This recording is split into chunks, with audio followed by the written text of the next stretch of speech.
So we're also going to look at customizing the shell. So as you can see here, we can do echo, and we can do $sign. Then we can spell out shell, all caps, and you can see the type of shell that you have. Sometimes it can be Z shell, it can be bash, etc. Okay.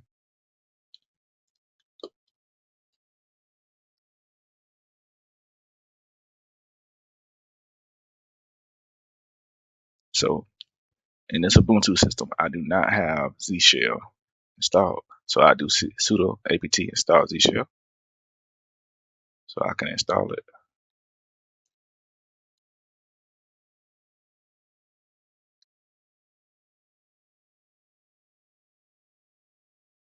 As you can see, when I do echo shell, I got a bash shell.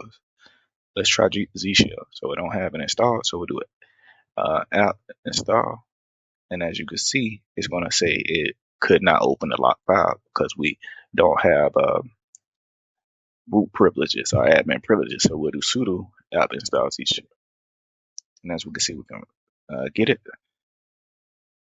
Another thing too that a lot of people don't know, in Linux, you can actually do Control R, and that can allow you to search for some of your previous commands. You just can type in a letter and then do tab, and then it'll show you the commands that you used most recently with that. Let's also get curl. So after we get curl and we run Z shell, we see that it has a zshrc file.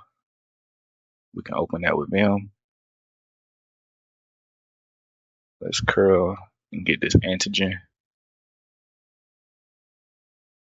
All right, and then we're gonna go ahead and put in this content.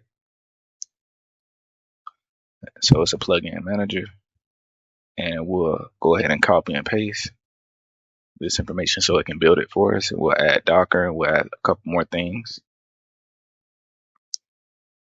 We'll also install Git so that way we can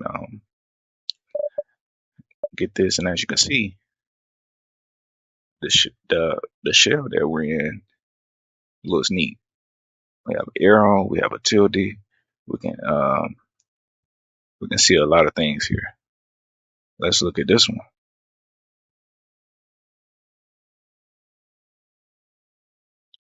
So this is a different shell here, and we can exit out of this as well.